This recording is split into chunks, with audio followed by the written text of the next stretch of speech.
Thank you for joining, and welcome to Learning Zwift. I currently race in the A category, but like others progressing through their Zwift journey, this wasn't always the case.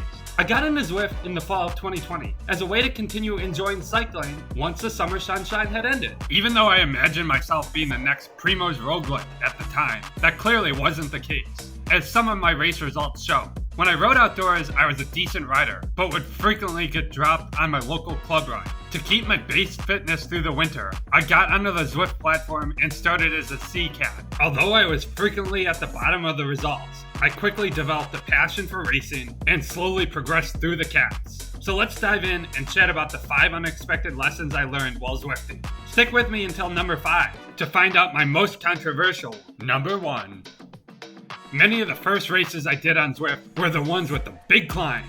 I remember first getting my trainer and thinking it was so cool to be able to race Alpe to Zwift, imagining myself smashing the climb like Tadej Pogacar or Jonas Vingegaard. I came onto Zwift thinking as a pure climber and had nothing in the legs for the big sprint. Although I managed to place high on these, it was based on relying on my fitness over my pure climbing skill. As I have progressed, I have found that although I am a good climber, there are many others who are more pure climbers than myself. For those who don't know about the picture here, it is called the Zwift Racing app, and based on your performance, it will provide you with an idea on the types of ride which you do best on. Climbing is one skill that I thought was my best, but as I competed against stronger and stronger riders, I learned it was not. However, the inverse is also true. I started Zwifting thinking I had no sprint. As I learned more about tactics and correctly timing sprints, I found that I often was able to beat out competitors at the line. I still usually don't outright win races, but my sprint has improved to the point where I can commonly pick up a top 10 in a field of 60 to 70 strong riders.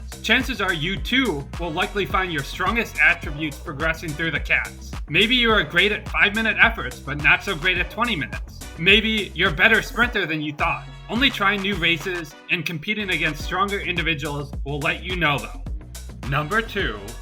When I first began Zwifting, I remember looking to the top-ranked riders and thinking, boy, I will never be that good. It's easy to see the 20-minute powers of the A-category riders and think it is impossible for you to achieve that. However, most of my races at the A level, I have found you don't need that top-end power to compete.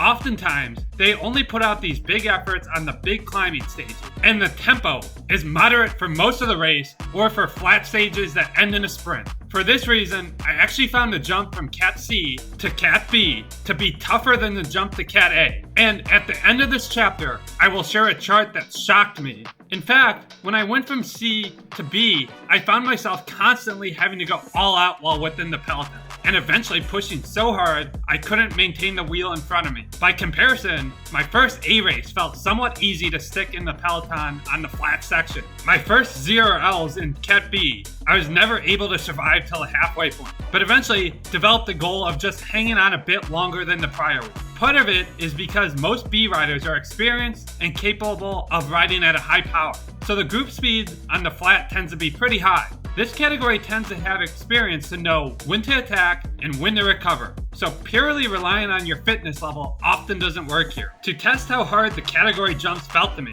I took a quick sample of my first non-team time trial ZRL races as a B and A rider and did a comparison of the average power I put out compared to the average power the same place rider in the cat below me put out. While this is a very simple comparison with differences in stage profiles, variance in cat size, and drawing from my memory from college stats, probably not enough data points, but the results were still surprising. The jump from C to B category required me to put out an average power about 12% higher than the same place rider in the category below me. However, when I catted up to A, I was only required to put out about 6% higher average watts. That's double, and probably why the jump felt easier. Although the power output required to remain in the group is relatively similar, this doesn't mean that you will be able to win the big climbs or sprint finishes. However, you will keep improving as you face tougher competition. And just keep in mind, if you make it to B, you can likely survive with the A's soon. Number 3. As I progressed, I found I couldn't just rely on fitness or dumb power to succeed. Instead, I had to learn race tactics.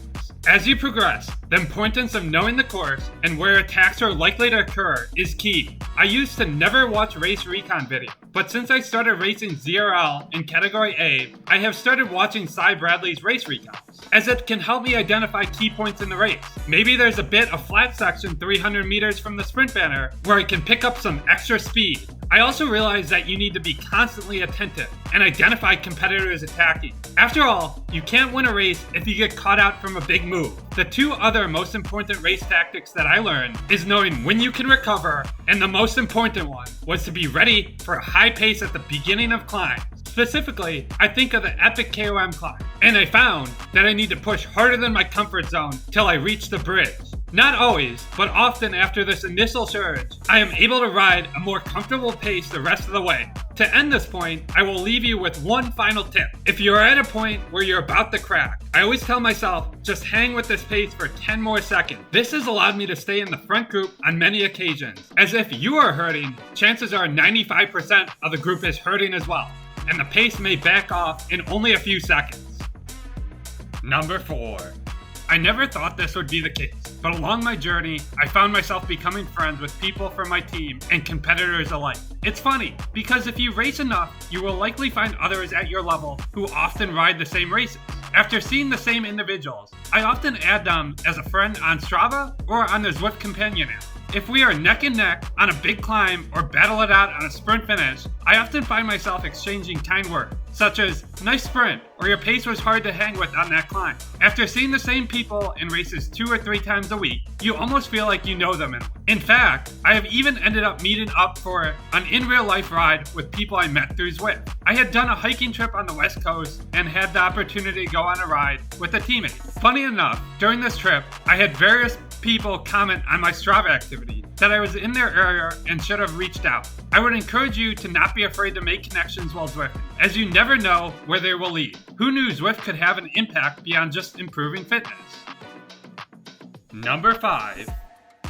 And the most controversial lesson I learned is the best way to improve is by racing constantly. I know there are a bunch of training plans out there, and Zwift has great planned workouts. There are structured workouts to increase your endurance, VO2 max, and FTP available on Zwift. And I have read multiple articles about doing Zone 2 training or having lighter efforts. However, in my opinion, nothing beats the true test of a race. I still target 3 races a week to train, and then shift this around dependent on if a ZRL race or big series is coming up. And why do I believe nothing beats racing? Well, I, like many of you, am super competitive. If I see someone pushing the pace on a climb, I feel like I have to match their tempo. When I was learning to hang on with the bees, I would see if I can just hang on a bit longer each time. For example, I started with the smaller climb. Titan's Grove was something I constantly got dropped on, but each time I focused on pushing myself a bit harder and eventually was able to hang on over the top. Once you are able to comfortably hang on the smaller climbs, your next goal could be hanging on a climb that's a little bit more difficult. If you are interested in the difficulty of climbs, I've included a link below, which details the 29 most difficult climbs on Zwift. Finally, I believe that racing really pushes you beyond your comfort zone. Just think about it. When you ride on your own, how often do you find yourself being near your limit and backing off? However, in races, if you back off, it will be a long, lonely ride to the finish line. This factor provides me that extra incentive to push myself. When you are close to your limit, just keep telling yourself, push 10 more seconds. Do this enough, and over time, you will notice improvements. Overall, my Zwift journey has provided me meaningful lessons. I would have never guessed these 5 points before I started. During your journey, you may find some of these lessons apply to you, or you may find you learn other items about the game or yourself as you continue progressing. Just keep focusing on improving every day. Thank you for joining.